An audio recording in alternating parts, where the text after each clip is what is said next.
Hey everybody, this is Doug Kenney from Relentless and Unstoppable. I hope everyone is doing good. Please pick yourself up on the 2311 racing website, Tyler Reddick, Daytona 500 championship hat, and congratulations to Tyler Reddick in 2311 racing and Michael Jordan and Denny Hamlin on your Daytona 500 triumph. I hope everyone is doing good, and so yeah. It's always important for a guy who's relentless and unstoppable sometimes to brush off people that criticize you, even if the criticism is legitimate, and push forward in your goals and, and in a lot of ways, continue to win to your best ability.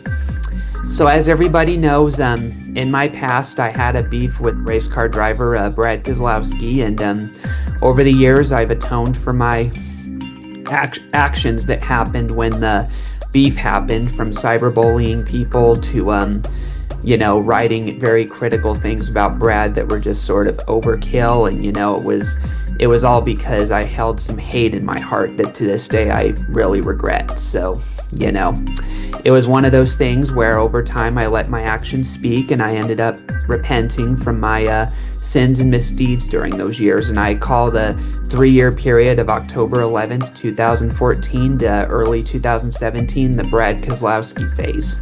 It wasn't really until Talladega in October of 2017 that the Brad Keselowski phase ended, because I started to soften in my views on him.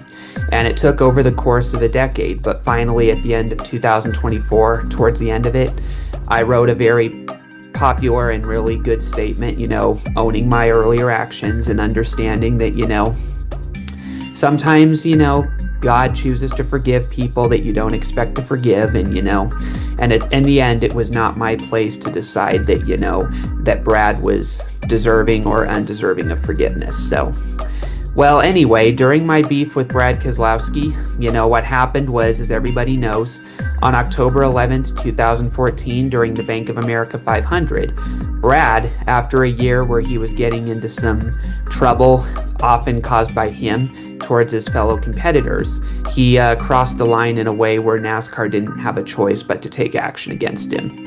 His moves on the track were very egregious, although again, I'm not going to rehash it because the past is the past, and everybody's deserving of a second chance. And so during the October race, Brad Keselowski drove aggressively, and then he brought it onto the pit lane at the end of the Bank of America 500, which provoked a furious Matt Kenseth, Denny Hamlin, and Tony Stewart into basically ganging up on him and, giving Brad a taste of his own medicine and a piece of their mind. And so when it was all said and done, Brad's excuse was that Kenseth had run into him purposely during a caution, and that it caused a lot of damage to his vehicle. And even though his account was confirmed by a couple people that witnessed it, in the end, NASCAR agreed that Brad had crossed the line, and that even though Kenseth had driven aggressively, that Kenseth was rightfully mad because of a move that Brad had pulled earlier in the race. And since other competitors had spoken out in support of Kenseth and Hamlin and said that Brad had driven ultra aggressively during the race to where it was sort of quite expected that Brad would have gotten a strong reaction. So because of all that, NASCAR chose to issue a fine of $50,000, but surprisingly, and to my dismay at the time as a fan, they chose to not issue a suspension or a points penalty, which I thought at the time was too lenient. But anyway, that was all in the past, and during his controversial week where his integrity was questioned and he was heavily scrutinized by the media and the fans and everything, Brad chose to not dwell on the situation. He begrudgingly accepted his fine and faced the firestorm that followed, including the future firestorm with Jeff Gordon. At the time, Brad was the most dominant driver in the Cup Series that year, and he was on his way to the championship. And to this day, I maintain my opinion, based on how Brad was performing during the year, that Brad would have been the champion that year if he had not gotten into all that trouble and all that ruckus during the season. I think that, it had taken some of his concentration away and made him less consistent with the probation period that he was on, because Brad was also given probation which meant that NASCAR wasn't going to be as gracious if he got into any further issues with other drivers. That, in my opinion, was the reason that Brad Keselowski lost the championship that year. And to this day, Brad hasn't come very closer to winning the championship, even though he finished runner-up in 2020. Although in that year, he wasn't as dominant as Chase Elliott, and I couldn't picture him, and I can't picture him winning the title that year if it had gone any other way. But anyway, the week after the Charlotte incident, Brad was able to brush off the situation aside, and he went on to win the race at Talladega. I remember being really upset and pissed off about the outcome just because my hatred for Brad at the time was high. And as I mentioned, it was uncalled for me to feel the way I did, but I had a moment similar to Jonah from the Bible when Nineveh repented and Jonah was left bitter because he wanted the Ninevites destroyed, and he felt that God's forgiveness was only for him and his people. And God had to make clear to Jonah through the story of the plant that his forgiveness is for everybody, not just for Israel and for his chosen people. So Brad went on to win the race at Talladega, and he ended up advancing into the playoffs, which meant that his championship hopes were still alive. The person he ended up beating was ironically Matt Kenseth, and obviously as a fan I would have preferred Kenseth winning at the time than Brad.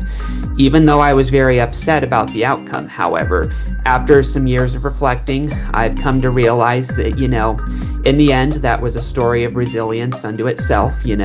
Brad did not allow the trouble to overshadow his driving, although, as I mentioned, he was not consistent enough for the rest of the year to win the championship. Nonetheless, though, it wasn't my place to decide that, that he should have been penalized harsher and that NASCAR shouldn't have, been lenient to him. Although I do believe to this day, to some extent, that if it had been any other driver, NASCAR would have issued a much more severe penalty. Because at the time, Brad drove for Roger Penske, and Penske has some personal power and sway in the racing industry in general. And so I think because of all that, it was not possible for NASCAR to basically penalize Brad harsher without disturbing one of their key partners. But anyway, that's beside the point. The reality is Brad was able to brush off the criticism, and he took advantage of Ryan Newman's bad luck and Danica Patrick, who almost won the race that day. He took advantage of their bad luck and a restart with 2 laps to go to win the race. And he did seem a little bit repentant in victory lane when he said that he understood why people weren't happy about his win, but he still didn't directly admit remorse. But nonetheless, people have their perspectives, and so what came out of that was Brad went on to make the playoffs, and it was definitely a resilient story. I have to give credit where credit is due, which is Brad earned that win fair and square based on how things played out. And that was a very popular win for Brad and his fan base because they went through a lot of scrutiny. They went through a lot of questioning of Brad's integrity, including from me. And so, it was great to see the outcome the way it was, knowing that when I put myself in Brad's shoes, I'm sure I would probably have felt the same way if I were treated leniently by NASCAR, so I can't be a hypocrite there. It was quite a spectacle, although I remember being sort of added salt to the wound by it because Kyle Busch, who was my driver at the time, was eliminated. And so there was a lot of reasons for me to be upset that day. But long term, however, it ultimately proved to not be enough because Brad didn't win any of the final races of the year, and he ended up not winning the championship. And as I mentioned, if Brad had not gotten into all that trouble, I think he'd be the champion that year. And so it was a resilient story that Brad still won at Talladega. But, the lesson that we can learn out of this is, sometimes even the most unpopular wins are rightfully earned. And sometimes, they're resilient stories unto themselves that when you're a podcaster like me who likes resilience and likes people never giving up, you got to acknowledge credit where credit is due. I'm glad Brad won that race, even though it took over a decade for me to acknowledge that, and I hope you enjoyed it. Have a good day, everyone. Stay relentless and unstoppable.